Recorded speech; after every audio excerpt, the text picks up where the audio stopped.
I don't do weddings. Let me be more specific. I don't do weddings, baby showers, gender reveals, or any event where people gather to celebrate commitments they'll probably regret in 5 years. I photograph models who look bored because they are bored, fashion that costs more than most people's rent, and the occasional editorial spread where everyone pretends nihilism is the new black. I'm 29 years old, and I left Brighton Cove 11 years ago with a broken heart and a full scholarship to NYU. So when the invitation arrived, thick cream cardstock with actual gold leaf, because of course it had gold leaf, I laughed.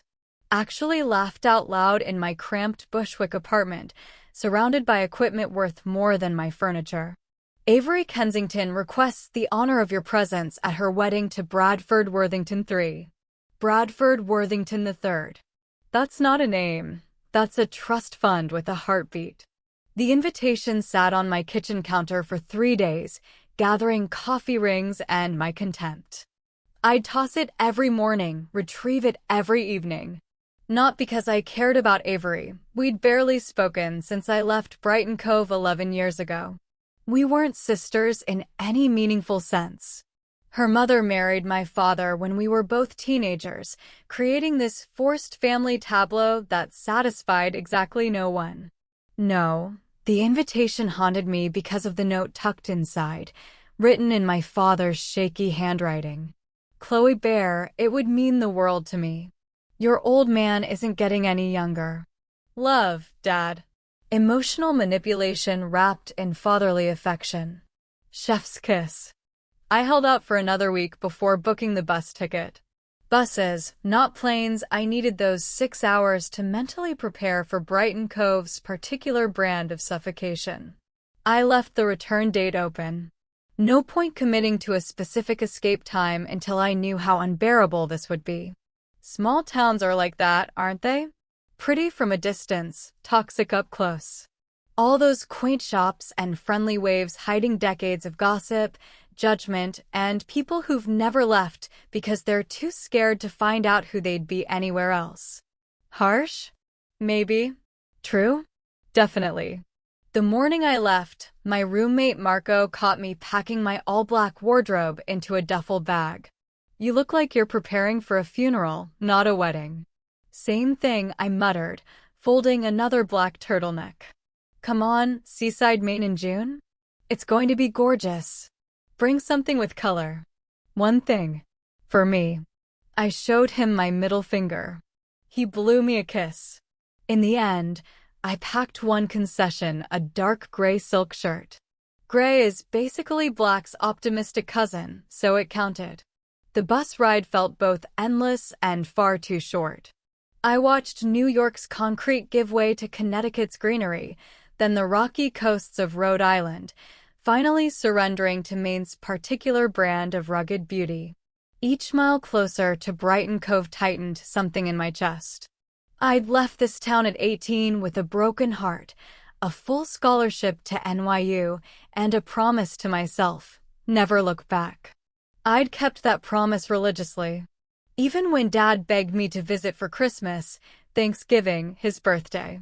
I sent cards, money, excuses. Anything to avoid returning to the place where I'd learned that loving someone openly was apparently too much to ask. But here I was, watching familiar landmarks appear through the smudged bus window. The old lighthouse. The harbor with its bobbing lobster boats. The white steeple of the church where everyone who was anyone got married. The sign welcomed me, Brighton Cove, where every day feels like home. Felt more like Brighton Cove, where everyone knows your business and judges it accordingly. Dad was waiting at the bus station, looking smaller than I remembered. 73 now, his hair completely white, his shoulders slightly stooped. Seeing him hurt in ways I wasn't prepared for. I'd been avoiding him too, and we both knew it. Chloe Bear. His voice cracked slightly. When he hugged me, my skeptic armor developed fissures immediately. This was the problem with family. They knew you before you built your defenses, remembered when you were soft. Hey, old man.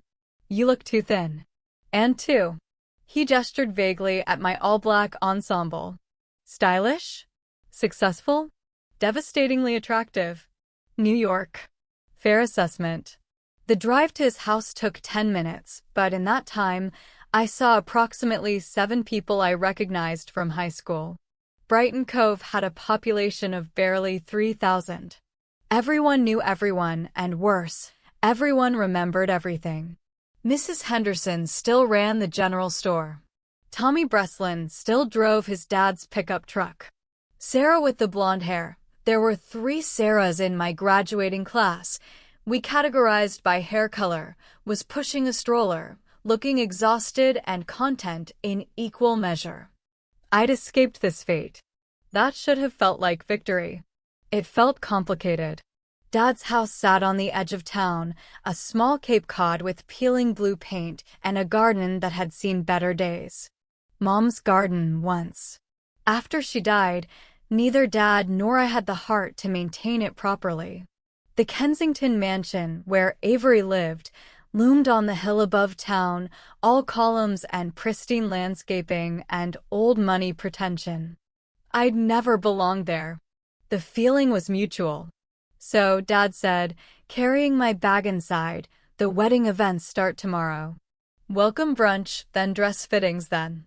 Dad, I'm just here to take some pictures and survive the ceremony. I'm not participating in 2 weeks of enforced festivity. He gave me that look. The one that said I'm disappointed but not surprised. Avery specifically requested you as photographer. She's calling you photographer of honor. I choked on air.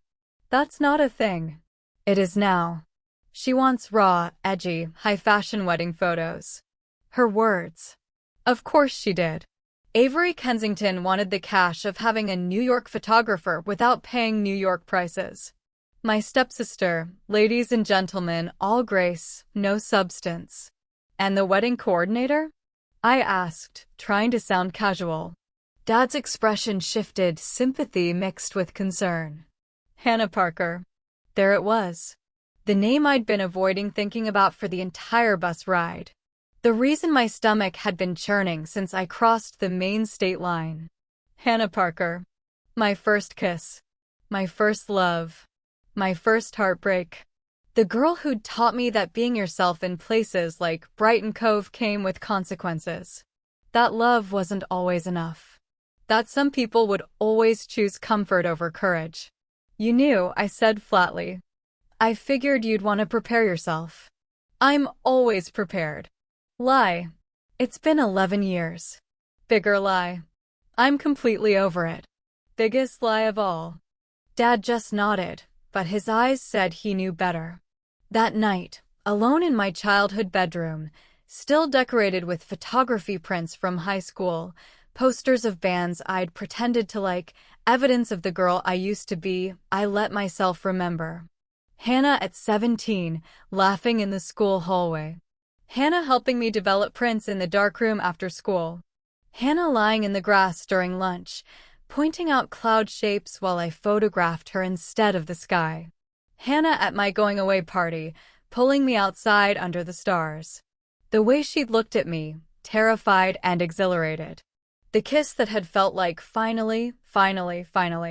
And then nothing. Radio silence. Avoided calls. A note slipped under my door that said I can't. I'm sorry. I just can't. I'd left the next morning, 2 days earlier than planned. Spent my first semester at NYU learning to build walls around anything that felt vulnerable. Discovered that cynicism was easier than hope, that detachment was safer than desire. Became the person I am now. Sharp edges, dark clothes, perpetual judgment. The girl who doesn't care. The welcome brunch was held at the Kensington estate, naturally. 50 people gathered on the manicured lawn, drinking mimosas and exclaiming over Avery's princess-cut diamond. I wore black jeans, a black tank top, and sunglasses I refused to remove. Avery descended on me immediately, air-kissing both cheeks like we were close. Chloe, you made it. You look so urban. Thanks. You look so bridal. She missed the sarcasm entirely, beaming.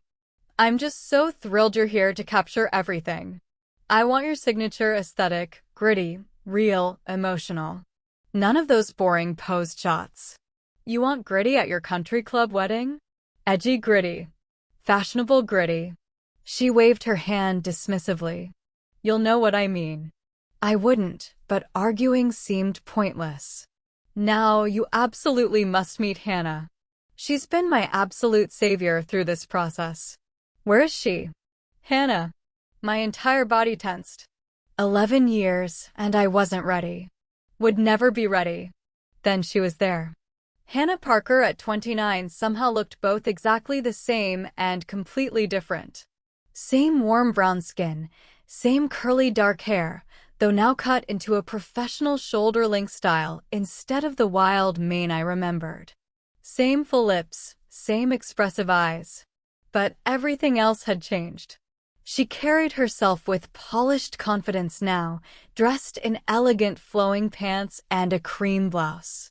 She held a tablet, wore discreet diamond studs, exuded competent professionalism. The girl I'd known had been all passion and chaos, paint-stained fingers and flowers in her hair. This woman looked like she ran the world's prettiest corporation. Our eyes met. For 1 second, I saw her mask slip, saw recognition, shock, something that might have been longing. Then it snapped back into place. Chloe. Her voice was warm, professional. Welcome home. I'm Hana Parker with vows and violets. I'll be coordinating the wedding. She extended her hand. I stared at it. We're really doing this? Pretending we're strangers? Fine. Two could play that game. I shook her hand. Her skin was still soft. I dropped it quickly. Photographer, I said shortly. Yes, Avery mentioned. I've prepared a shot list for each event, and we'll need to coordinate timing for. I don't work from shot lists. Her smile tightened almost imperceptibly. Of course.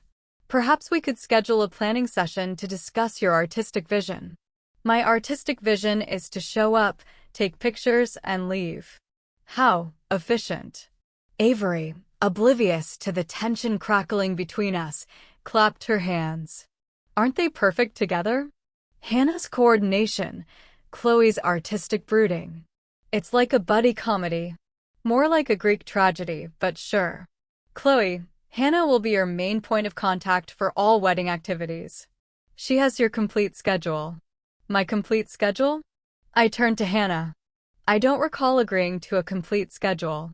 Hannah's professional smile never wavered. Welcome cocktails tonight, venue walkthrough tomorrow, cake tasting Wednesday, dress fitting Thursday. I'm not trying on dresses. The photographer needs to understand lighting and backdrop flow. I understand lighting fine. Then you'll understand why collaboration is essential. Her tone remained pleasant, but her eyes flashed with something sharper. There she was. The real Hana underneath all that coordination polish. Fine, I bit out. Send me the schedule. Already in your inbox. Is the email on file still current? Of course she had my email. Of course she'd already sent everything. Organized, prepared Hana. I wanted to hate how put together she was. Instead, I found myself wondering what it would take to unravel her. Dangerous thought. Deleted immediately. The brunch dragged on endless small talk with people who remembered me as Catherine's daughter, such a tragedy about her cancer, or that artsy girl who left town. I photographed the event because that's what I do, hide behind a camera, observe without participating. Through the lens, I watched Hana work. She orchestrated the brunch like a conductor leading a symphony, directing caterers with subtle hand signals, defusing Avery's mother's complaints with diplomatic grace, ensuring every guest felt attended to. She was magnificent at it. Simultaneously impressive and depressing. This wasn't the Hana I'd known. That Hana had spent hours in the art room, creating wild mixed media pieces that made teachers uncomfortable. That Hana had talked about going to art school, traveling to see botanical gardens around the world, designing installations that would make people reconsider their relationship with nature. This Hana coordinated weddings for wealthy people in a town of 3,000. What happened to her dreams? Not my business. Not my concern. I was here for 2 weeks, then gone. The cocktail reception that evening was held at the Harborside Inn, Brighton Cove's fanciest venue, which meant it had tablecloths and a view of the water. I arrived late, camera around my neck like armor. Hana was everywhere, as expected. Adjusting flower arrangements, directing the string quartet, ensuring the lobster rolls were arranged at aesthetically pleasing angles. I photographed her without meaning to. Caught her in profile against the sunset, tablet in hand, profile sharp with concentration. The shutter clicked before I could stop myself. She turned, sensing the camera. Our eyes met across the room. I looked away first. Coward. Dad found me on the terrace, escaping the forced joviality. How are you holding up, Chloe Bear? Fine. Great. Living the dream. He settled next to me on the railing, both of us staring at the darkening ocean. You don't have to pretend with me. I'm not pretending. I genuinely don't care about any of this. I'm not talking about the wedding. Damn him for knowing me so well. It's been 11 years, Dad. Time doesn't heal everything. Sometimes it just makes us better at ignoring the wound. I wanted to snap at him, but he'd pulled out the wise old man routine. Hard to be sarcastic in the face of actual wisdom. She looks happy, I said finally. Successful. Like, she made the right choice. Does she? I glanced through the window at Hana, laughing with a group of guests, perfect hostess smile in place. I don't know. I don't know her anymore. Then maybe it's time to find out who she is now. Or maybe it's time to take some pictures, survive this circus, and return to my actual life. Dad sighed. You're allowed to feel things, you know. Even complicated, messy, inconvenient things. Feelings are overrated. Says the photographer who captures emotion for a living. That's different. Those emotions belong to other people. I just document them. And your own emotions? Filed under not currently accepting applications. He kissed my temple like he used to when I was small. Your mother would be so proud of who you've become. I just wish you'd be a little kinder to yourself. He left me on the terrace, alone with the ocean and thoughts I didn't want to examine. Inside, Hana was still working. Always working, always perfect, always controlled. I wondered if she ever felt trapped. If she ever looked at the ocean and thought about swimming until she reached somewhere completely different. If she ever regretted the choice she'd made 11 years ago. Then I stopped wondering because wondering was dangerous. I didn't do dangerous anymore. The venue walkthrough Tuesday morning was torture disguised as logistics. Hana met me at the lighthouse grounds, where the ceremony would take place, naturally, because Avery wanted quintessential coastal Maine romance. I arrived armed with 2 cameras, 3 lenses, and a thermos of black coffee strong enough to dissolve steel. Hana arrived with her tablet, a color-coded binder, and enthusiasm that should have been illegal before 9 a.m. Good morning. She was wearing a sundress. Yellow. With flowers on it. Who wears yellow sundresses in real life? I grunted acknowledgement, already photographing the lighthouse's stark angles against the morning sky. I thought we could start with ceremony sightlines, then move to reception setup and finish with. I work alone. I understand, but coordination is your job. Mine is taking pictures. These jobs don't overlap. She took a breath, clearly counting to 10. Chloe, I know this situation is awkward. Awkward. I lowered my camera. Awkward is running into your ex at the grocery store. This is something else entirely. We're not exes. We kissed once, 11 years ago. Oh, is that all it was? Her composure cracked slightly. I don't want to do this. Join the club. I'm president. We stared at each other, decade-old tension sparking between us. God, her eyes were still the same, warm brown with gold flecks, the only eyes that ever saw through my defenses. I looked away first. Again. Just show me the venue layout, I said roughly. She did, maintaining professional distance. Pointed out where the arch would stand, where guests would sit, optimal angles for capturing the ceremony. She knew her stuff, I'd give her that. Every suggestion she made was actually useful, photographically speaking. You've thought about this, I admitted grudgingly. It's my job to think about everything. Must be exhausting. Something flickered in her expression, vulnerability, quickly suppressed. I manage. I captured an establishing shot of the lighthouse, then another of the surrounding grounds. Through the lens, Brighton Cove almost looked magical. Almost made me forget why I'd left. Your work has gotten incredible, Hana said quietly. I follow your Instagram. The editorial you did last month for Vogue was stunning. I hadn't expected that. Hadn't expected her to follow my career, to care about what I was creating. Thanks, I said, thrown off balance. You left town wanting to make art that mattered. Looks like you succeeded. Did I? The question came out more bitter than intended. I photograph expensive clothes worn by people who don't eat. Real meaningful stuff. But beautifully. You always saw beauty differently than everyone else.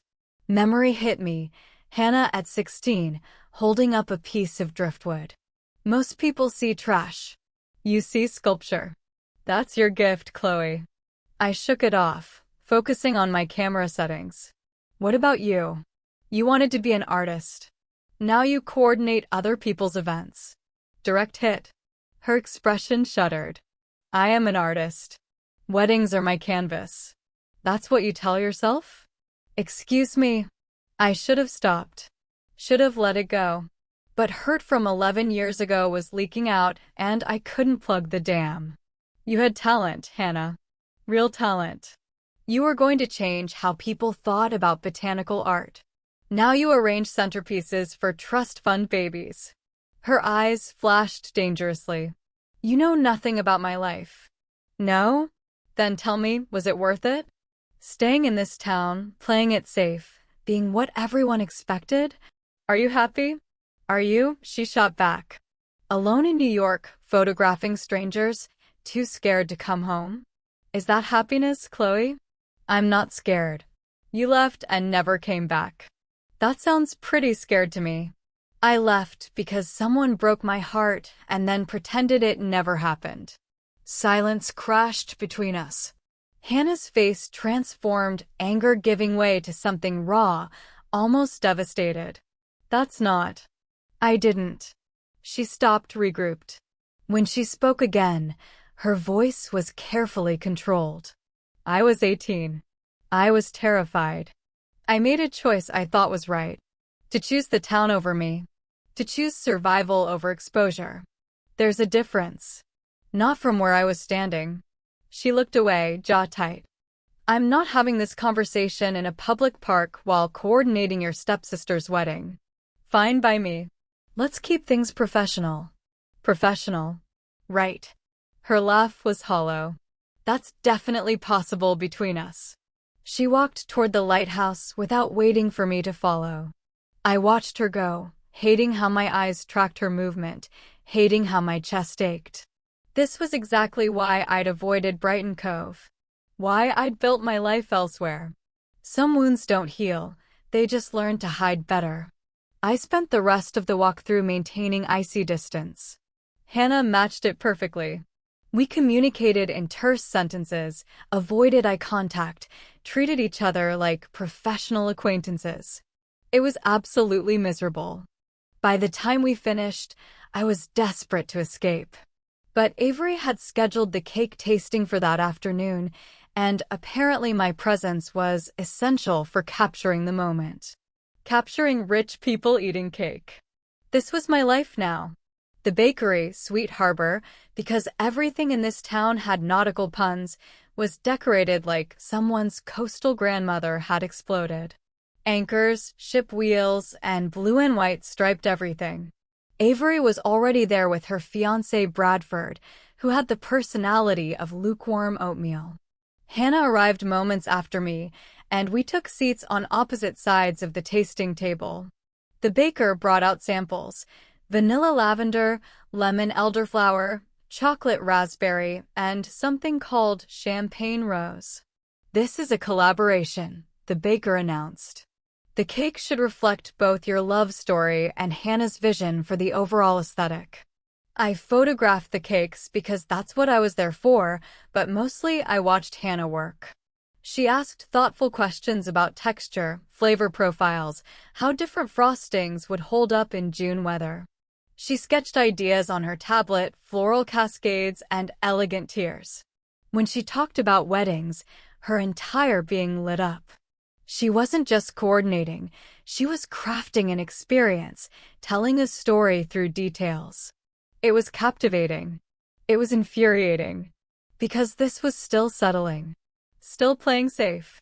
Still not the art I knew she was capable of creating. "Chloe, thoughts?" Avery's voice jolted me back. "On cake. On which one captures the romance best?"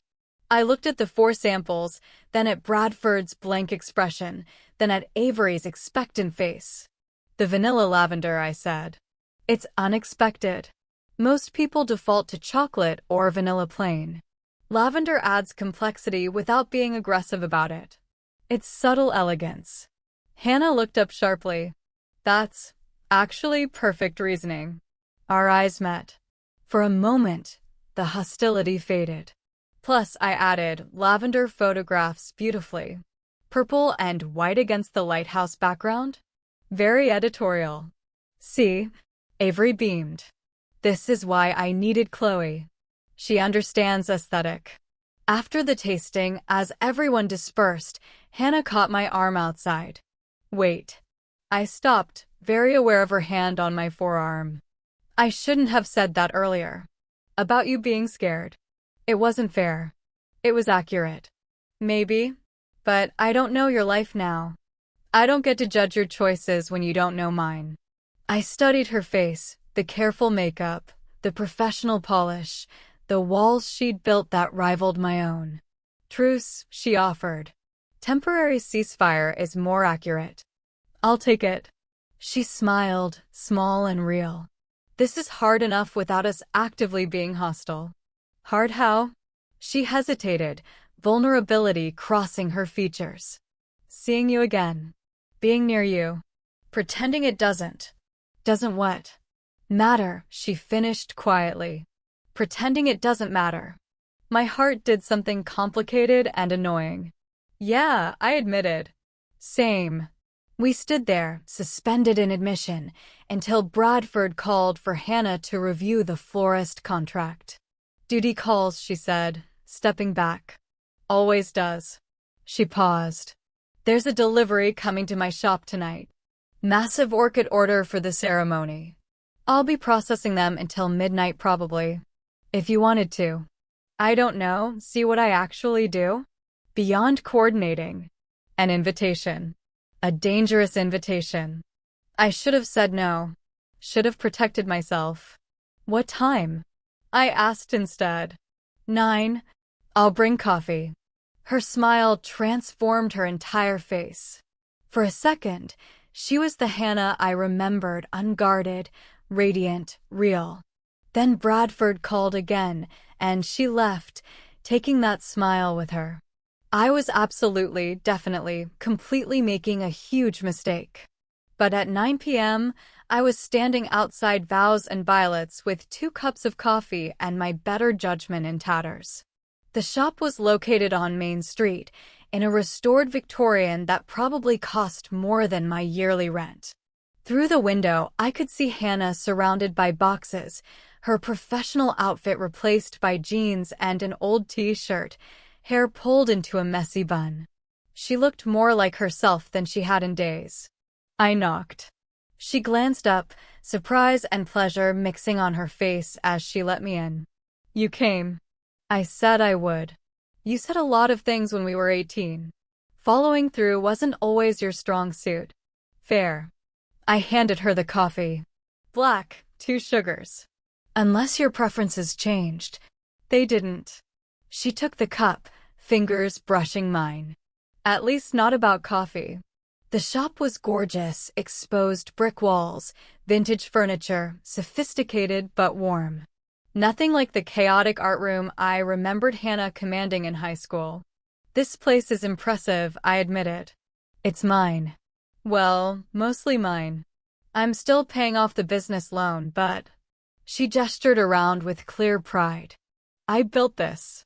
Every client, every arrangement, every reputation point. Why weddings, though? You used to mock the girls who planned their weddings in study hall. She laughed, sorting orchids from boxes. I did, didn't I? Turns out there's more depth to it than I realized. Creating beauty, crafting moments people remember forever, helping them celebrate love. It's meaningful work. But is it your work? She paused, orchid stem in hand. What do you mean? I remember your installations. Those weren't about making things pretty. They were about disrupting how people saw nature, challenging assumptions. You wanted to make people uncomfortable in the best way. I was 19 and pretentious. You were talented and ambitious. Maybe. She set down the orchid carefully. But ambitious doesn't pay rent in Brighton Cove. The wedding industry does. So you gave up. I grew up. Her voice had an edge now. Not everyone gets to run away to New York and pursue their artistic vision. Some of us have responsibilities. Family businesses to help. Communities that depend on us. Choices that aren't purely about what we want. What happened to art school? Life happened. My mom got sick senior year, breast cancer. Dad needed help keeping the landscaping business afloat. Then Mom recovered, but the economy tanked. I stayed to help, started doing event florals on the side, discovered I was good at it. Really good. Built a client base.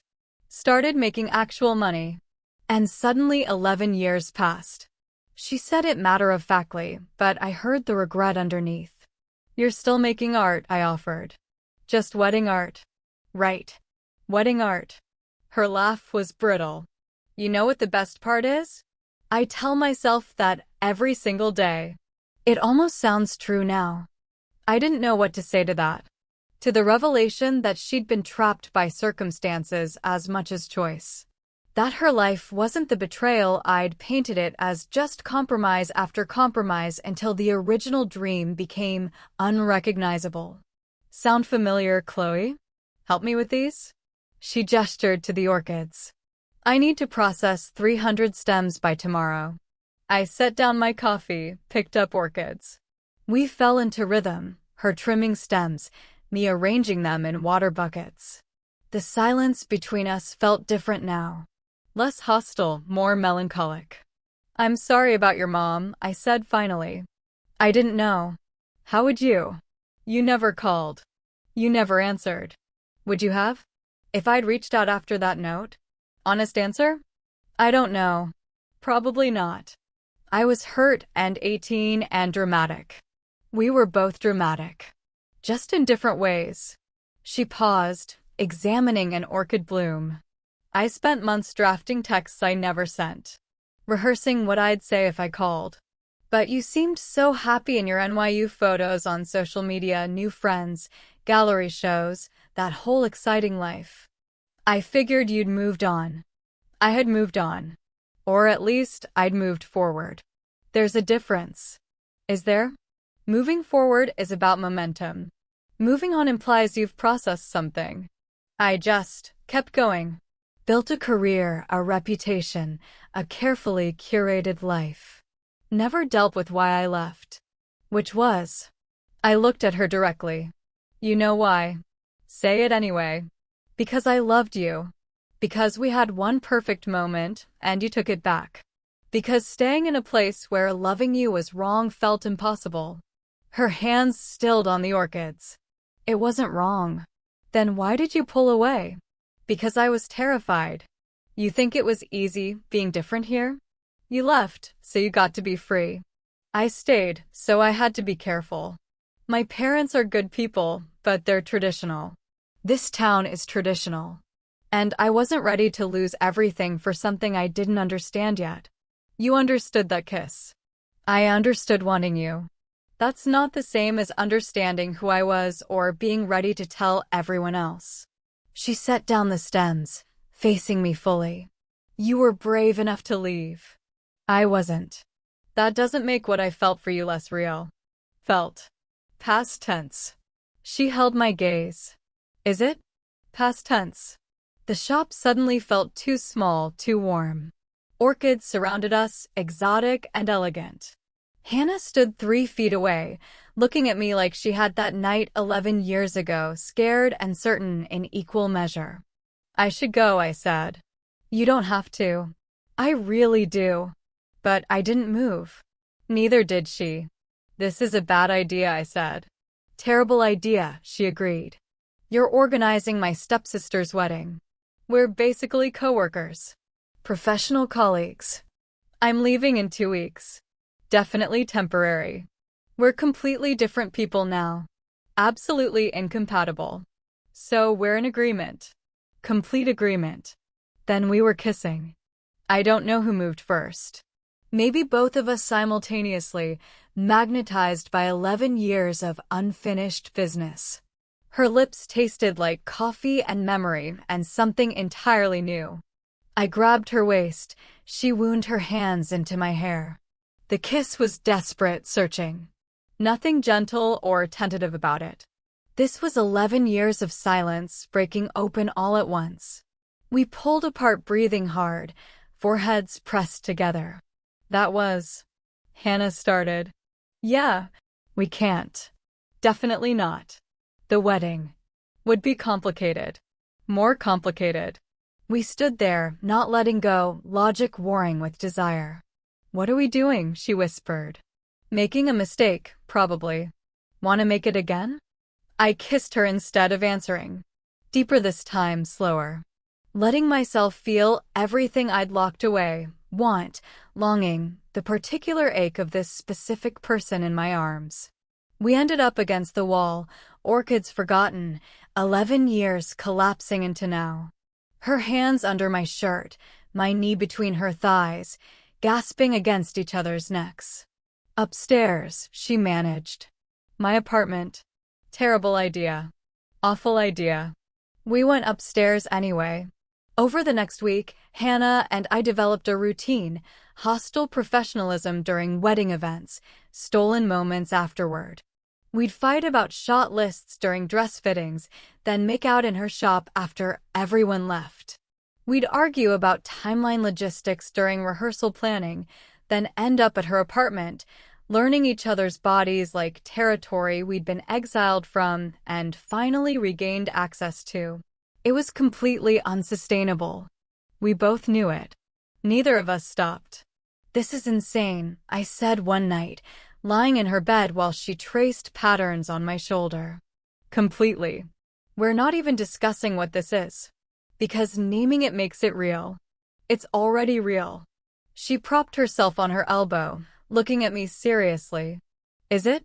Or is it just unfinished business? Nostalgia with better sex. Better than what? Than imaginary 18-year-old us would have had. I considered that. So this is just, what? Closure. Maybe. Or maybe it's two people who never got their chance finally taking it, even if the timing is all wrong. The timing is spectacularly wrong. Your specialty, apparently. You've built your entire brand around bad timing and emotional distance. Says the woman who's built her entire life around other people's expectations. She flinched. Direct hit. Sorry, I said. That was... true? Yeah. She rolled onto her back, staring at the ceiling. You're not wrong.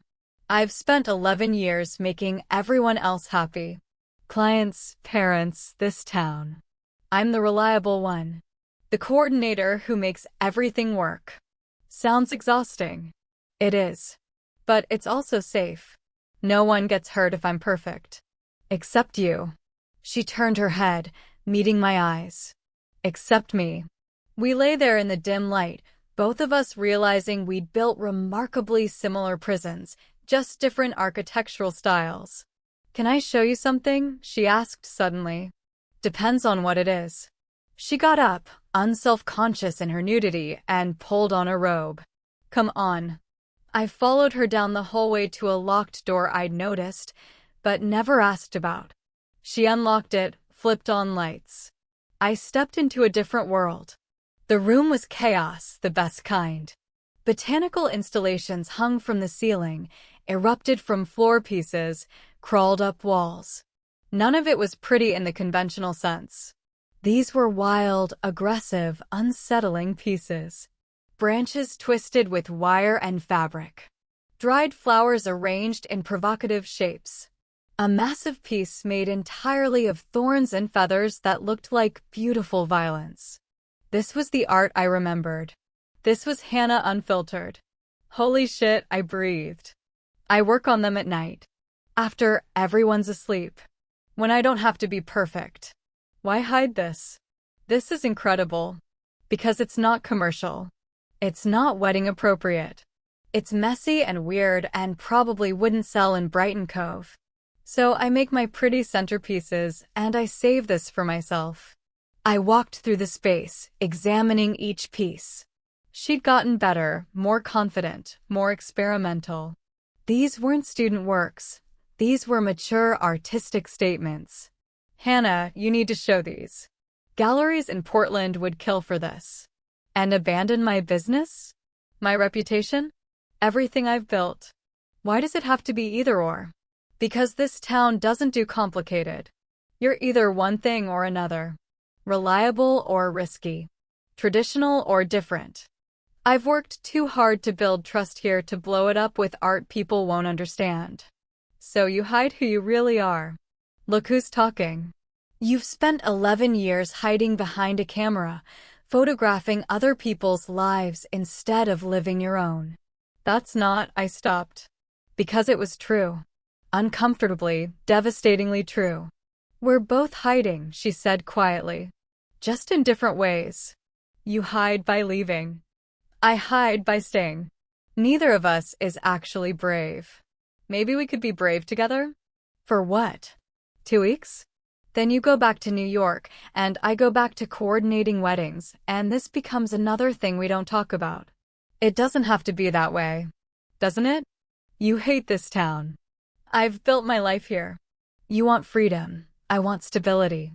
We're fundamentally incompatible. We also make sense together. Making sense isn't enough, Chloe.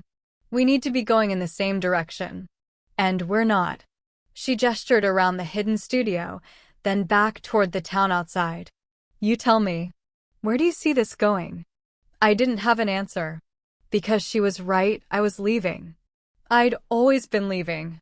That was my entire coping mechanism. "Can I photograph these?" I asked instead. She looked surprised. "Why?" "Because they deserve to be seen.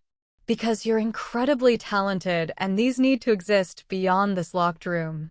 "And then what?" "You put them in some gallery in New York that I'll never see. Or I send them to galleries in Portland. Boston. Places you could actually visit if they wanted to show your work. You'd do that. I'd do more than that. These are some of the most arresting botanical pieces I've seen. This isn't me being your ex-whatever trying to fix things. This is me being a professional photographer who recognizes exceptional art." She studied my face, searching for insincerity. Found none, because I meant it completely. "Okay," she said finally. "Photograph them." I spent the next 3 hours in the zone, the place I went when everything else fell away and only the image mattered. I photographed each installation from multiple angles, playing with light and shadow, letting her work speak through my lens. Watching through the viewfinder, I realized something. I'd spent years photographing beautiful emptiness. Fashion, models, expensive nothing. This was the first time in a long time that I was capturing something with actual substance. Hana's work was raw, honest, challenging. Everything my recent photography wasn't. "You okay?" she asked when I finally lowered the camera. Just realizing I've been coasting. Taking pretty pictures of meaningless things because it was easier than risk. Risk of what? Caring. Actually giving a shit whether my work means anything. She moved closer, took my hand. I think we've both been playing it safe. In our own spectacularly different ways. Maybe that's what we needed, though. To become ourselves separately before. Before what? Before we figure out if there's a together version worth fighting for. The admission hung between us, frightening, exhilarating. Is there? I asked. I don't know. But I think I want to find out. I kissed her, camera still hanging around my neck, her art surrounding us. For the first time since arriving in Brighton Cove, I felt something other than resentment. I felt possibility. The bridal shower happened Saturday, and it was exactly the kind of event I despised: pastel decorations, champagne, women exclaiming over lingerie. I photographed it dutifully, staying behind my camera, observing the performance of femininity and matrimonial excitement. Hana orchestrated everything flawlessly, as always. She'd created a garden theme with subtle elegance, hanging florals, vintage china, handwritten place cards. Every detail was thoughtful, coordinated, beautiful. She was in her element, and it showed. Guests kept stopping her to compliment the event, to ask about hiring her for their own occasions. She glowed under the attention. This was her reputation being reinforced, her business growing. I should have been happy for her. Was happy for her. But I also saw how exhausting it was. How she never stopped moving, never let the smile slip, never allowed herself to be anything other than perfectly professional sunshine Hana. Then Mrs. Worthington, Bradford's mother, got tipsy on champagne and loud. Hana, darling, this is spectacular. You're always so perfect at these things. Not like that rebellious phase you had in high school. What was it? Art installations. So aggressive. Hana's smile tightened. I still create art, actually. Oh, of course, your wedding work. So much prettier than those strange pieces you used to make. Remember those, Emily? She turned to another society woman. Hana used to make these bizarre nature sculptures. Thank goodness she found her proper calling. They weren't bizarre, I interjected before I could stop myself. They were innovative. Mrs. Worthington looked at me like I'd spoken out of turn. Which I had, technically. And you are. The photographer. And someone who actually understands art. Chloe, Hana said quietly, a warning. But I was rolling now, years of watching people diminish artists activating something protective in me. Hana's installations were featured in the school art show that got reviewed by the Portland Museum. They wanted to include her work in a youth exhibition. She turned them down, but not because the work wasn't good enough. The work was exceptional. How nice, Mrs. Worthington said, already dismissing me. Well, thank goodness she chose wedding design instead. Much more appropriate for Brighton Cove. She wandered off, leaving awkward silence. I didn't need you to defend me, Hana said, smiles still in place but eyes flashing. She was being dismissive. She's a client's mother at an event I'm coordinating. I can't afford to make waves. So you just take it? Let people trivialize your work. My work is coordinating weddings. That's what I chose. What I'm good at. But it's not all you are. Stop trying to save me from choices I made. Her voice was low, urgent. You don't get to swoop in after 11 years and decide I need rescuing. This is my life. I built it deliberately. By hiding everything interesting about yourself. By surviving in the town I never left. You have no idea what that requires. We were drawing attention now, people noticing the tension between the coordinator and photographer. Hana took a breath, forcing her professional mask back into place. I need to check on the dessert table. She walked away, leaving me feeling like I'd misstepped catastrophically. The rest of the shower passed in stilted awkwardness. Hana avoided me except for necessary coordination. When our eyes did meet, Hers were carefully blank. I'd hurt her. Trying to help, I'd hurt her. After the shower ended, I helped pack up equipment in tense silence. Finally, Hana spoke. You can't do that. I know. I'm sorry. I mean it, Chloe. You can't charge in like my life is wrong just because it's different from yours. I'm not some damsel trapped in her tower. I made choices. They weren't always the choices I wanted, but they were mine. I know that. Do you? Because it seems like you've decided I'm just a coward who gave up, and you're the brave one who escaped. That's not. Isn't it? You look at my wedding business like it's selling out. My hidden studio like it's the real me imprisoned by circumstances. But maybe coordinating weddings doesn't have to be less than. Maybe it's just different than. She was right. I had been judging her, comparing her life to some imaginary version where she'd followed the path I thought she should take. You're right, I admit it. I've been projecting my own stuff onto your choices. Your art, your business, your life, they're all valid. You don't need my approval or rescue. Thank you. She softened slightly. But I do feel trapped sometimes. You're not entirely wrong. I just need to be the one who decides when and how to change that. Fair enough. We finished packing in more comfortable silence. Are we okay? I asked finally. I don't know. Are we anything? Loaded question. The answer felt enormous. I think I want us to be, I said carefully. Wanting isn't enough though. We're still in the same impossible situation. You're leaving. I'm staying. Unless something changes, we're just delaying heartbreak. What if something changes? Like what? You suddenly want to live in Brighton Cove? I abandon my business to move to New York? Neither of those things is happening. Maybe there's an option we haven't thought of yet. Or maybe we're trying to force something that doesn't work because we regret how it ended before.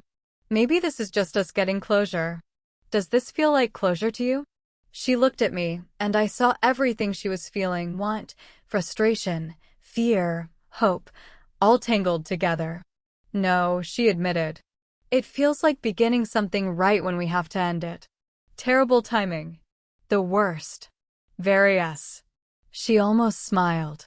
Very us. We stood in the empty shower venue, surrounded by the remnants of celebration, both of us acknowledging what we couldn't solve. One more week, she said. Can we just have this one more week without figuring everything out? It was avoidance. We both knew it. Yeah, I agreed. One more week. We kissed goodbye, gentle and melancholic. A kiss that tasted like borrowed time. The week leading to the wedding was chaos: rehearsal, dinner logistics, last-minute floral emergencies, Avery's predictable pre-wedding meltdown. Hana handled everything with grace. I documented everything with detachment. We stole moments when we could: quick kisses between events, late nights at her apartment, conversations that skirted around the inevitable. I kept photographing her hidden artwork, building a portfolio I'd promised to send to galleries. She didn't stop me, but she didn't seem particularly hopeful either. Nothing will come of it, she said one night, watching me edit images. You don't know that. Brighton Cove isn't a launching pad for art careers. I've made peace with that. What if you didn't have to? What if you could have both the business here and the art career elsewhere? That's called having it all, Chloe. It's a myth. Or it's called building a life on your terms instead of accepting limitations other people set. She looked at me seriously. Is that what you've done? Built life on your terms? I thought so. Now I'm not sure. What changed? Coming back here. Seeing you. Remembering what it felt like to create art that mattered instead of art that sells. Your fashion work matters. Does it? Or is it just pretty pictures in magazines that end up in landfills? Now who's diminishing their own work? She had a point. I'd been as hard on myself as I'd been on her. Maybe we're both stuck, I said. Just in different places. Or maybe we've both been telling ourselves stories about who we are and what we want, and those stories are protecting us from risk. What risk? The risk of trying. Of failing. of admitting we might want something different than what we've built. I looked at the images on my laptop, her art, wild and challenging. Then at her, curled on the couch in old pajamas, walls finally down. What do you want, Hana? Really want? She was quiet for a long moment. I want to stop choosing between being successful here or being true to myself. I want both. I want my business and my art. I want this town that's my home and a bigger world that sees my work. I want safety and adventure. I want... What? You. I want you. But not as a secret. Not as a 2-week affair. I want you in my life in a way that doesn't require me to choose between you and everything else. My heart hurt. That's asking for a lot. I know. Which is why I haven't asked. Because you can't give me that. You don't know. Yes, I do. Chloe, you've been planning your exit since you arrived. Every conversation we have, you're already leaving. You're present but temporary. That's who you are. That's who I was. Maybe I'm changing. Maybe. Or maybe you're caught up in nostalgia and small-town romance, and this will all feel ridiculous once you're back in your real life. You're my real life. Am I? Or am I the path not taken? The what if you're finally exploring before you move on? I wanted to argue, but some of what she said landed uncomfortably close to truth. I don't know, I admitted. I don't know how to be the person who stays. I never learned that. And I never learned how to leave. So we're at an impasse. Unless one of us changes. People don't change fundamentally. Not really. We are who we are. That's bleak. That's realistic. She closed my laptop gently. Let's not solve this tonight. Let's just what? Be together without the ending looming. So we did. We pretended we had more time than a few days. Pretended geography didn't matter. Pretended love was enough. It was the best kind of self-deception. The wedding day arrived with predictably perfect weather, sunny, mild ocean breeze. Avery was stressed, Bradford was bland, and Hana was everywhere, orchestrating perfection. I photographed mechanically. Bride getting ready, emotional pre-ceremony moments, guests arriving. All standard wedding photography beats. My heart wasn't in it. Behind my camera, I watched Hana coordinate the ceremony with flawless execution. Everything happened exactly on schedule, exactly as planned. It was impressive. It was heartbreaking. Because this was what she chose. This safe, profitable, expected path. And I couldn't even judge her for it anymore. We were both trapped by our choices. The ceremony itself was beautiful. Avery and Bradford looked happy, if somewhat generic. The lighthouse sunset provided dramatic backdrop. I captured stunning images despite my emotional numbness. Afterward, at the reception, I found my father. You okay, Chloe Bear? Not really. Want to talk about it? Not really. He nodded, understanding. You leaving right after this? Tomorrow morning. Early bus. Of course you are. He didn't say it harshly, just sadly. Dad, I'm not judging. You've built a good life in New York. I'm proud of you.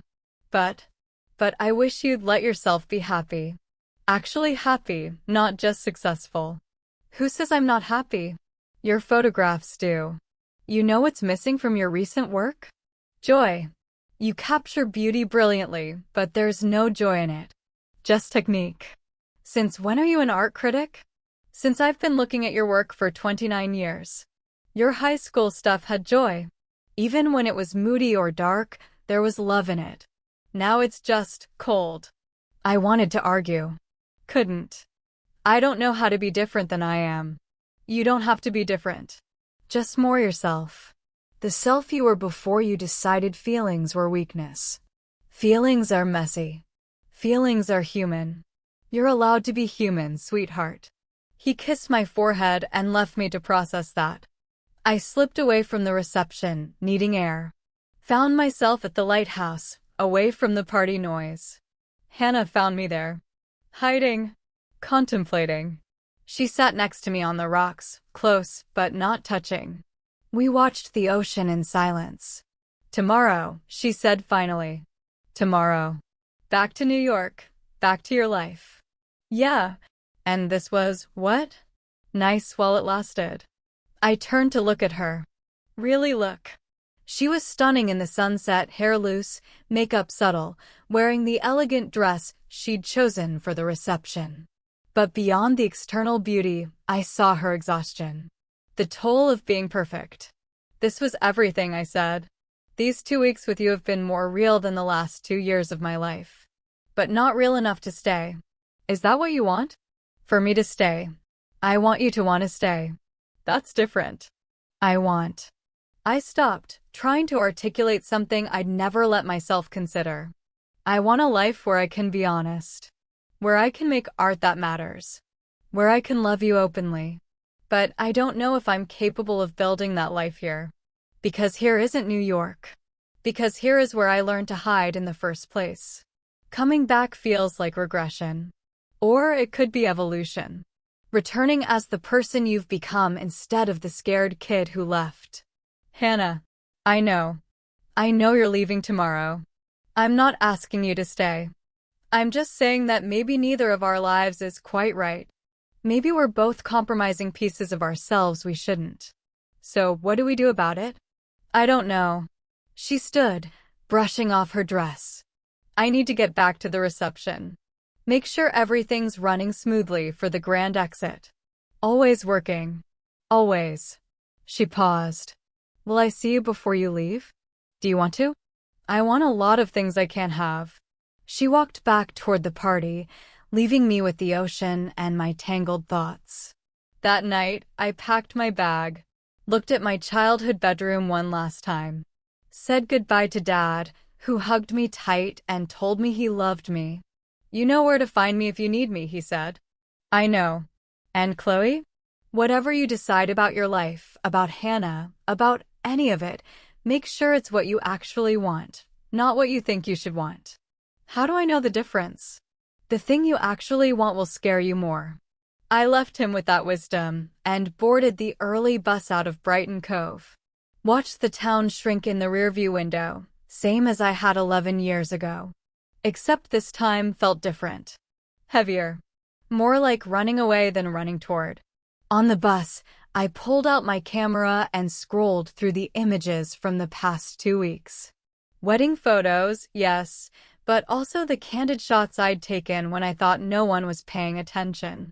Dad laughing at something Avery said, his face crinkled with genuine joy. The harbor at dawn, fishing boats heading out, gritty and beautiful. Mrs. Henderson arranging produce at her store, pride in her local business. Tommy working on his truck, grease-stained and content.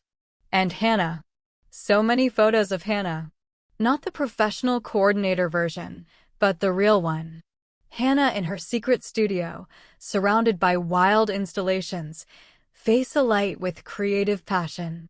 Hana laughing at something I'd said, unguarded. Hana sleeping in her bed, vulnerable and soft. I'd captured Brighton Cove's truth, not the postcard version, but the complex reality. A place that was simultaneously stifling and sustaining, judgmental and caring, stuck and stable. The photos were some of the best work I'd done in years. Raw, honest, emotionally present. Everything my fashion photography wasn't. Dad was right. I'd lost the joy somewhere along the way. Replaced passion with professionalism, meaning with marketability. When had I stopped caring whether my work mattered? When had I stopped caring about anything? By the time the bus reached New York, I'd made a decision. Several decisions, actually. Back in my apartment, Marco took one look at my face and poured wine. That bad? Complicated. Complicated how? Did you hook up with your high school ex? Is it that obvious? Chloe, you left scowling and came back looking emotionally devastated. Either you hooked up with your ex or you accidentally joined a cult. I'm hoping it's the ex. I collapsed on our battered couch, wine in hand. I think I made a huge mistake. Going to the wedding? Leaving Brighton Cove. Again. Still. Whatever. Marco settled next to me. Tell me everything. So I did.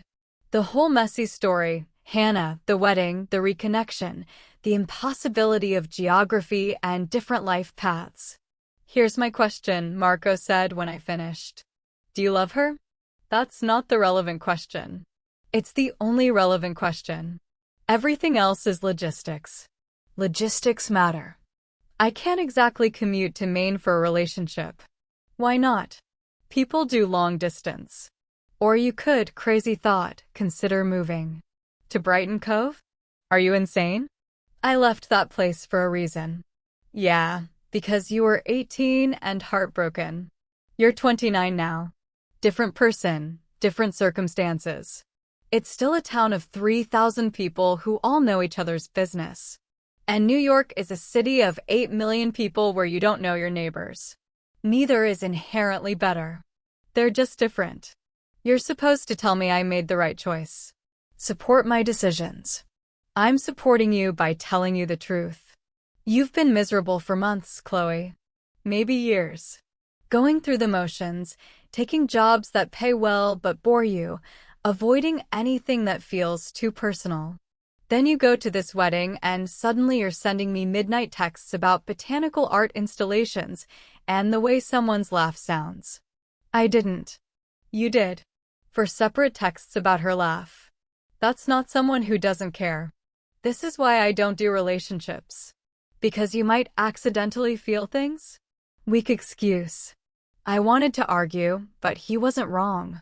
I'd built an entire personality around not caring, and 2 weeks with Hana had demolished that carefully constructed indifference. What if I try and it doesn't work?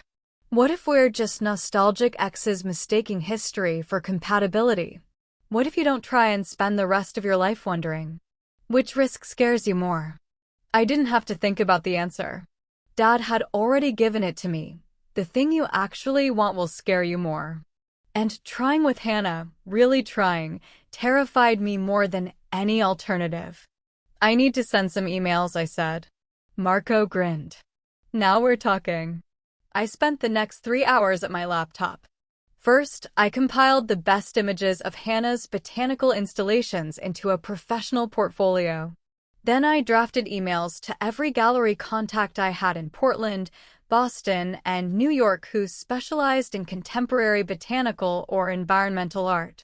The emails were honest. I discovered an exceptional emerging artist whose work deserved attention. I wasn't representing her officially, wasn't asking for favors. Just wanted the right people to see the work. I hit send on all of them before I could second-guess myself. Then I opened a new email. Stared at the blank screen for 20 minutes. Finally, I wrote. Subject: the only thing I care about. Hana. Attached are the images I took of your work. I've sent them to gallery contacts in 3 cities.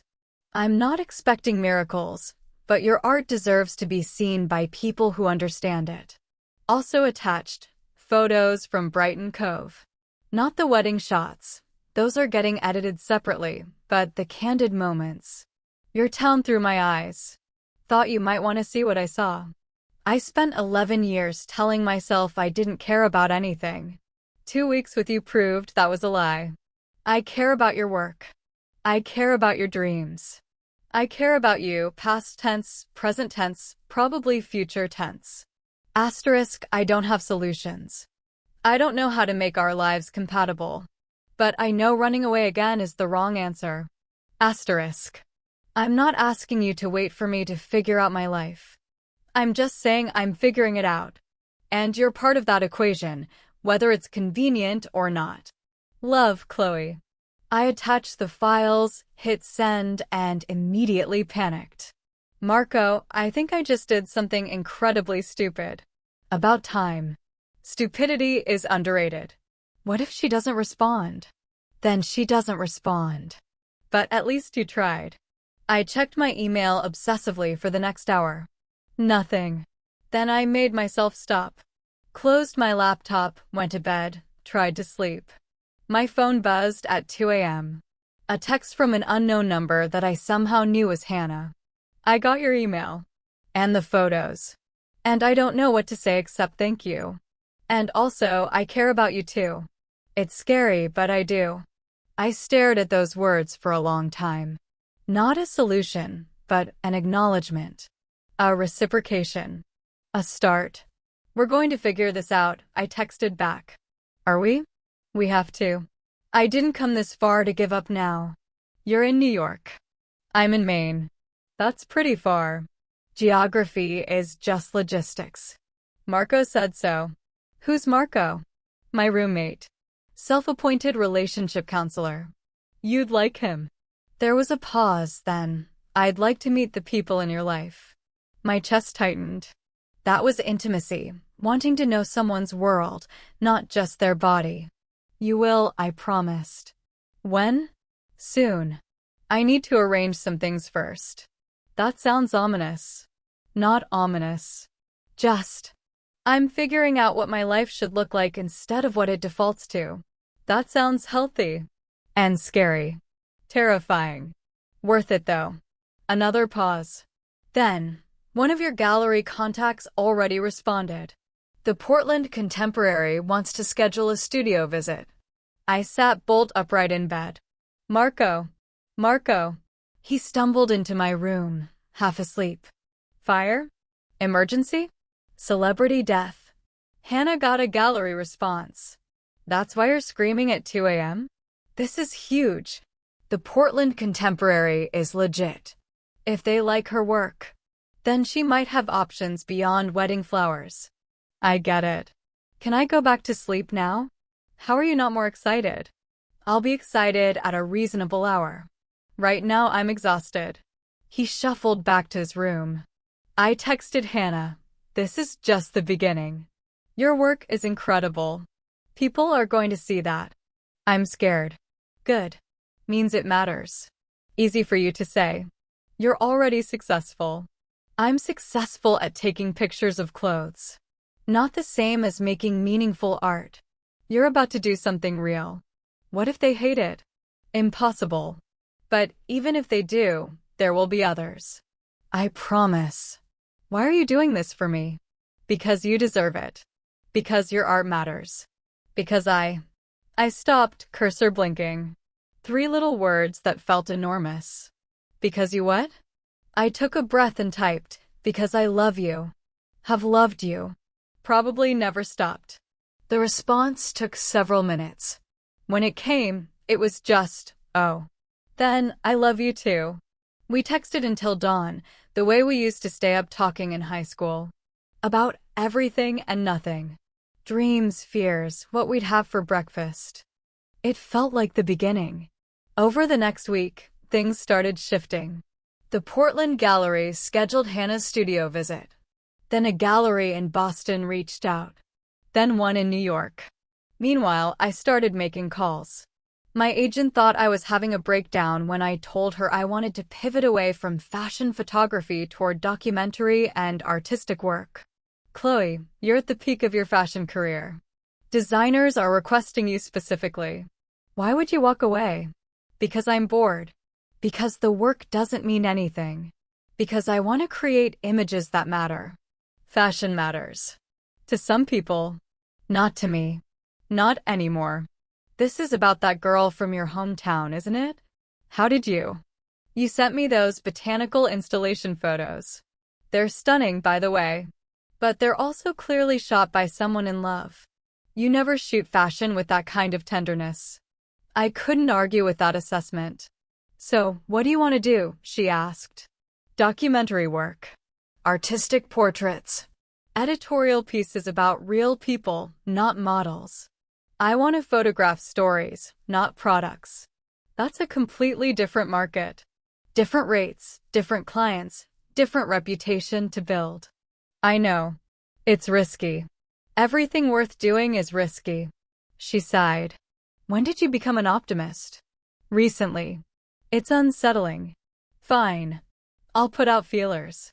But don't expect to maintain your current income. Noted. I hung up feeling simultaneously terrified and exhilarated. I was dismantling the life I'd built, but it had been built on foundations of fear and avoidance. Maybe it was time to build something better. My parents would have called it growth. I called it frightening. Hana's studio visit with Portland Contemporary went exceptionally well. They wanted to feature her work in their summer exhibition, 3 pieces, with potential for solo show if the reception was positive. I wanted to celebrate with her in person, but she was in Maine and I was in New York. So we celebrated over video chat, me drinking wine in my apartment, her drinking tea in her studio. "I can't believe this is happening," she said, face glowing through the screen. "I can. Your work is extraordinary. But it's scary. What if people don't understand it? What if Brighton Cove thinks I've abandoned my wedding business?" "You're not abandoning anything. You're expanding. Adding dimension to your life." Easier said than done in a small town. People have expectations. Then maybe it's time to challenge those expectations. Show them you can be both the reliable wedding coordinator and the boundary-pushing artist. What if they don't accept both versions? Then they don't. But at least you're being authentic instead of hiding. She was quiet for a moment. "You've changed. So have you." Have I? Or am I just finally doing what I should have done years ago? Does it matter? Growth is growth, whether it's change or reclamation. When did you become wise? Recently. Also unsettling. She laughed, and God, I missed that laugh. Missed being in the same room with it, seeing her face light up, feeling the warmth of her joy. "I miss you," I said. "I miss you too. When are you coming back?" Back? To visit. To see me. To be in the same geographic location instead of staring at screens. Soon. I'm arranging work stuff, but soon. How soon? 2 weeks. Her face transformed. Really? Really. I'm planning to shoot a documentary series on small coastal towns in Maine. Brighton Cove might be featured prominently. That's convenient. Incredibly convenient. Almost suspiciously so. What's the series actually about? Communities, tradition, evolution. How places stay themselves while adapting. How people balance preservation and progress. I paused. Also, how the outsider who left comes to understand what she missed. That's very specific. Documentary work is all about specificity. And you're definitely coming back? Definitely. I mean, I'll need a local guide. Someone who knows the town intimately. Preferably someone beautiful and talented who makes exceptional coffee. I know several people who fit that description. But only one I want to kiss. She blushed, even through the screen. We should probably discuss what this is. Us. Long-distance dating? Casual reconnection? Inevitable heartbreak. How about 2 people figuring it out as they go? No predetermined ending. That's scary. Most worthwhile things are. You keep saying that. Because it keeps being true.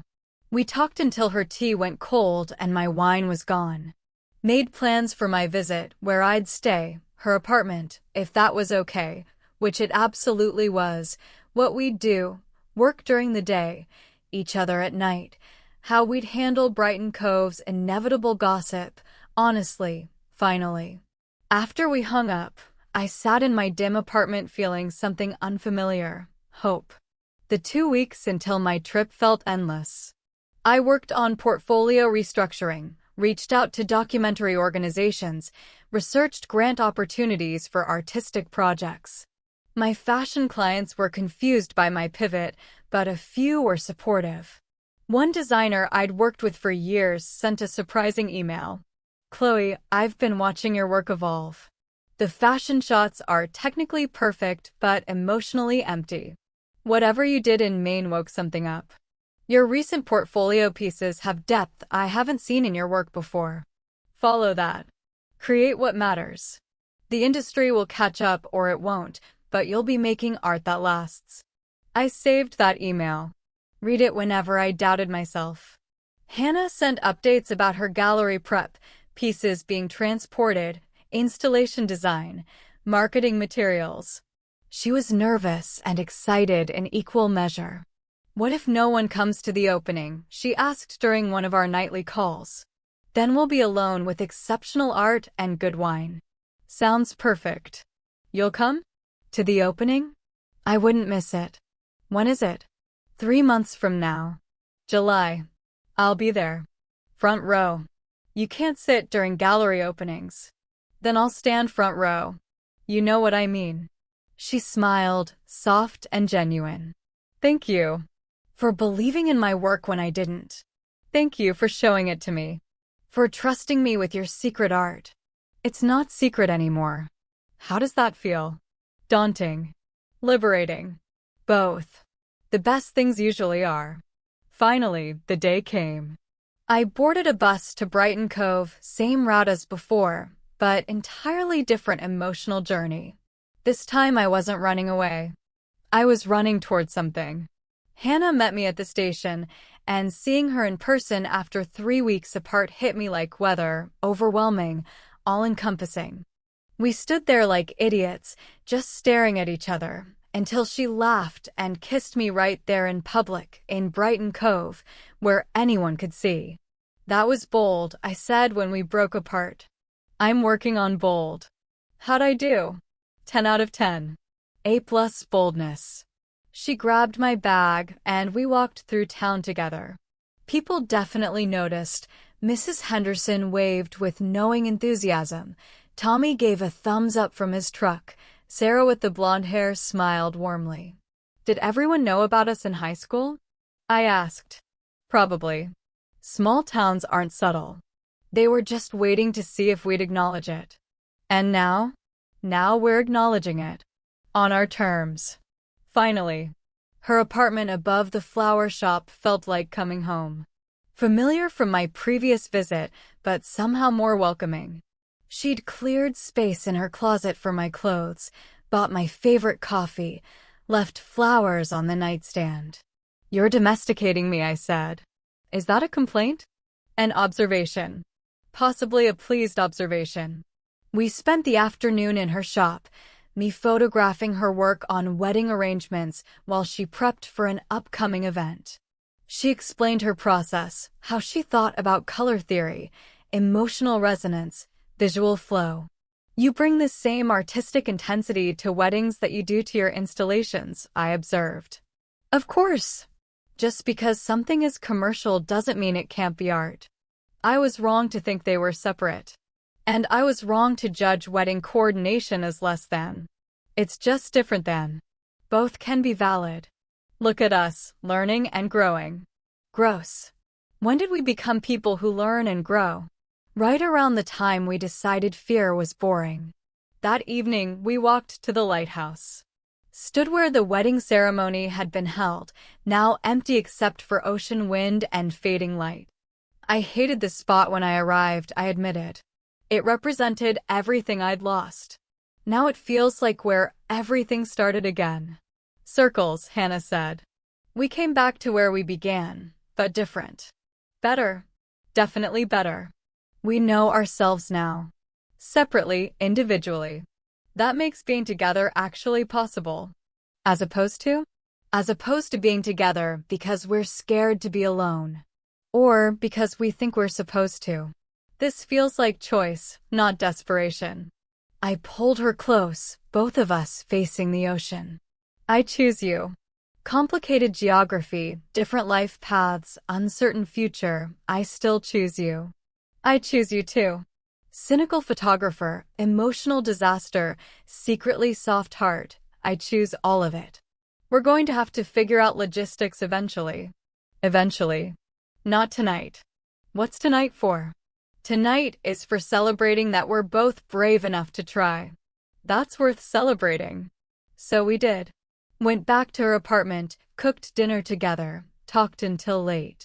Made love slowly, learning each other with more time and less urgency than before. Afterward, lying in her bed, I felt something I hadn't felt in years, contentment. Not happiness exactly, too complicated for simple happiness, but deep, genuine contentment with where I was and who I was with. I could get used to this, I murmured. You better. I'm planning to keep you around. How long term are we talking? How long do you have? Well, my return bus ticket is open-ended. And I pitched a 3-month documentary project to a grant foundation. And my lease in Brooklyn is up in 2 months. So, potentially significant long-term. She propped herself up, looking at me seriously. Are you saying what I think you're saying? I'm saying I've been doing research. Brighton Cove has reliable internet, decent proximity to Portland for gallery connections, and significantly cheaper rent than Brooklyn. I could base myself here while traveling for documentary work. If you wanted that. If I wanted, she stopped, emotions cycling across her face. Chloe Moretti, are you saying you want to move to Brighton Cove? I'm saying I want to move toward you. If that means Brighton Cove, I can handle Brighton Cove. Turns out the town isn't the enemy. My own fear was. But your whole career is in New York. My old career was in New York.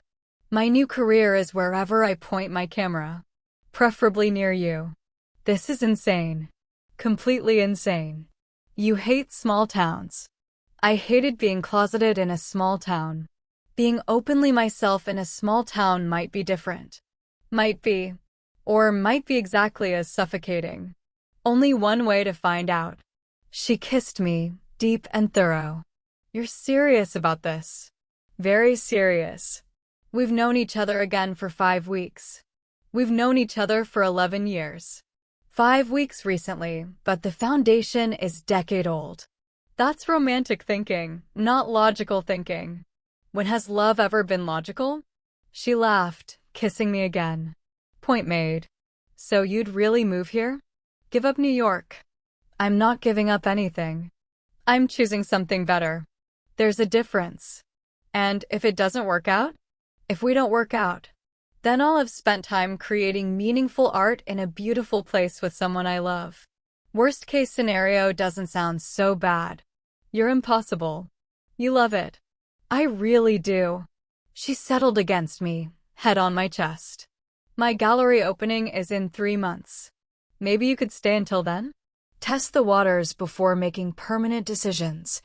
I can do 3 months. See how we function in daily life instead of stolen moments. Deal. But I'm warning you, I'm messy in the mornings, I sing off-key in the shower, and I will absolutely make you help with wedding setups. I'm grumpy until coffee, I work weird hours, and I will absolutely judge your Netflix choices. Sounds perfectly imperfect. The best things usually are. We fell asleep tangled together, windows open to ocean sounds. For the first time in a decade, Brighton Cove felt like possibility instead of prison. The next 3 months were education in cohabitation, compromise, and being visible. I set up a workspace in the corner of Hana's studio, photographing her process while working on my documentary project. She worked on wedding coordination while preparing pieces for her gallery opening. We developed rhythms. Morning coffee together, separate work during the day, evening walks. Some nights she'd come to bed smelling like flowers and exhaustion. Other nights I'd work until 2 a.m. editing photos. We learned each other's patterns, needs, boundaries. Brighton Cove's reaction to us being openly together was anticlimactic, actually. Most people were supportive or indifferent. Mrs. Henderson made a point of telling us we were adorable. Tommy asked if we wanted to double date with him and his girlfriend. Even Avery's mother was diplomatically pleasant. Turns out the town's judgment I'd feared was partly projection, partly outdated memory. Brighton Cove had evolved in my absence. Or maybe I'd evolved enough to see it differently. There were awkward moments, sure. The occasional sidelong glance, one homophobic comment from a tourist that Hana shut down with impressive steel. But overall, being openly together was surprisingly fine. We built it up in our heads, Hana said one evening, walking home from dinner at the harbor. The town's disapproval. Turns out most people don't care nearly as much as we thought. Or they care but keep it to themselves. Either way, we're okay. We're actually okay. Revolutionary concept. My documentary project was coming together beautifully. I interviewed lifelong Brighton Cove residents, captured the town through seasons, documented the intersection of tradition and change. The footage was genuine, nuanced, nothing like my fashion work. This mattered. This felt like art. Hana's gallery prep intensified as opening night approached. She was nervous to the point of nausea some days, exhilarated others. I photographed her process, capturing her intensity and vulnerability. "Stop making me look dramatic," she said during one studio session. "I'm not making you anything. I'm documenting reality. You're dramatic when you create. That's not very romantic. It's honest. Honesty is romantic." The gallery opening arrived with perfect July weather. The Portland Contemporary was hosting a group show featuring 5 emerging artists, with Hana's work as a centerpiece. Her 3 installations dominated the main gallery space, wild, unsettling, absolutely stunning. I wore actual color for the occasion, a deep green shirt that Hana had bought me, claiming I needed at least one item that wasn't black or gray. "You look good," she said, adjusting my collar nervously. "You look terrified." "I am terrified. Your work is incredible. People are going to lose their minds. Or they'll hate it." "Impossible." The gallery filled quickly. Art collectors, critics, curious locals. I stayed close to Hana, hand in her back, silent support. Then people started engaging with her work. Really engaging, standing in front of pieces for long minutes, discussing them intensely, asking Hana thoughtful questions about her process and vision. One art critic from the Portland Press spent 20 minutes examining her thorn and feather piece, taking notes, photographing details. "This is extraordinary," she told Hana. "I haven't seen botanical work this provocative since early eco-art movements.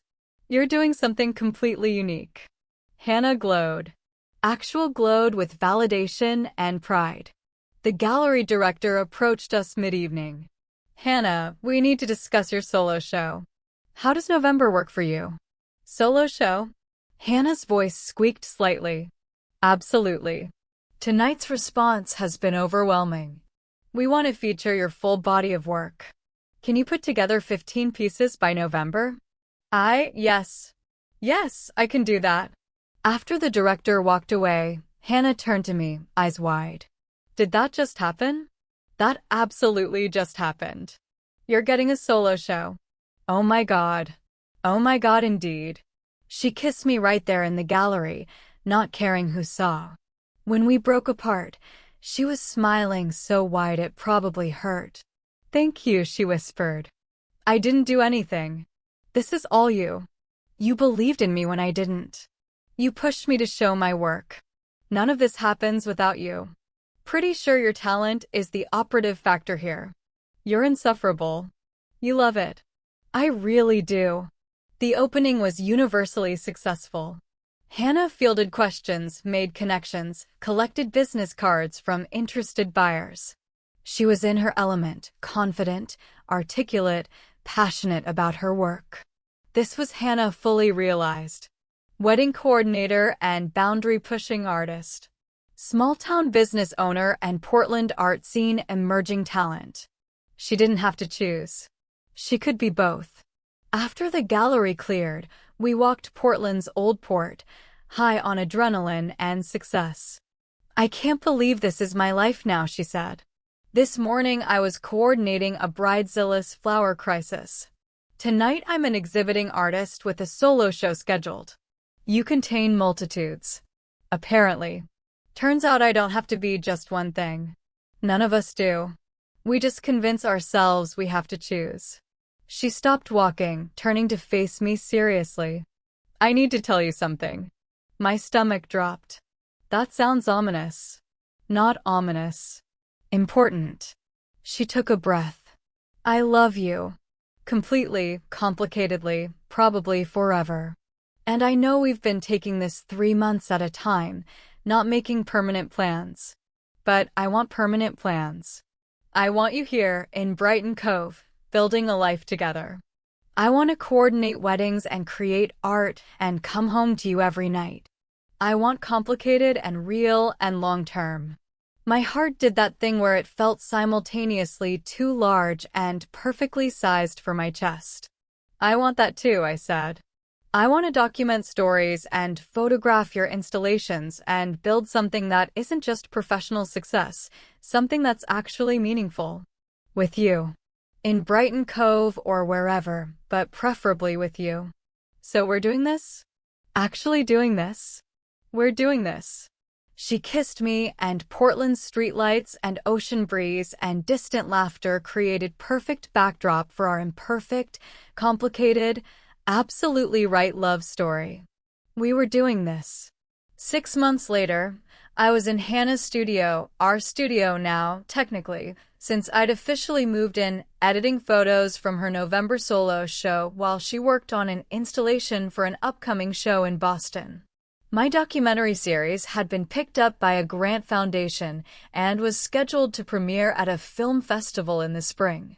I had regular assignments from documentary organizations, editorial magazines that wanted authentic stories instead of fashion spreads.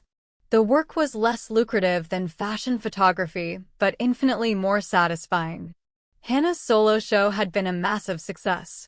She'd sold 6 pieces, gotten written up in 3 regional art publications, and been invited to show work at a contemporary art fair in New York. Her wedding business was thriving too. Turns out being a gallery showing artist made her more desirable as a coordinator, not less. Clients wanted the cash of having a real artist design their events. She'd learned to balance both worlds. Some weeks were more weddings, some more art. The combination seemed to energize rather than exhaust her. "Come look at this," she called from across the studio. I set down my laptop and joined her. She'd created something new, a piece incorporating dried flowers, wire, mirrors, and pieces of driftwood from Brighton Cove's beaches. It was stunning and strange, familiar and alien. What do you think? I think it's incredible. What's it called? Coming Home. It's about returning to a place you left, seeing it differently, building something new from familiar materials. So it's autobiographical. We're all autobiographical if we're honest. I photographed the piece from multiple angles, capturing its complexity. Through the lens, I saw echoes of our story, sharp edges and soft curves, painful elements creating beautiful whole. "This one's not for sale," Hana said. No, this one's ours. For the home we're building." I like that. She moved a branch, adjusting its position. Our hands brushed, and she caught my fingers, squeezing. "Happy?" she asked. I considered the question. Was I happy? In Brighton Cove, the town I'd sworn never to return to, living with my high school ex in her apartment above a flower shop, creating documentary work instead of fashion spreads, building a life that looked nothing like what I'd planned. "Yeah," I said. Surprisingly, genuinely happy. Even here? In suffocating small-town Maine. Turns out it's less suffocating when you're living authentically. When you're with someone who sees you completely. When you're creating work that matters.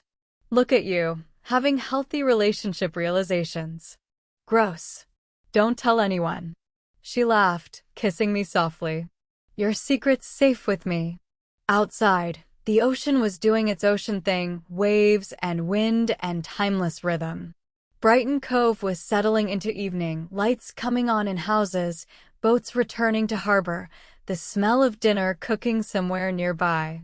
11 years ago, I'd left this place broken and certain I'd never belong here. Now I was building a home here, not despite who I was, but because of who I'd become. Hana returned to her installation, humming off-key like she did when she was content. I picked up my camera, photographing her at work, wild hair, paint-stained fingers, face lit with creative concentration. Through the lens, I captured truth, complicated love in a small town, art emerging from hidden places, Two people brave enough to choose each other despite geography and history and fear. The shutter clicked. This was my life now. Messy, imperfect, nothing like I'd planned. Absolutely everything I needed.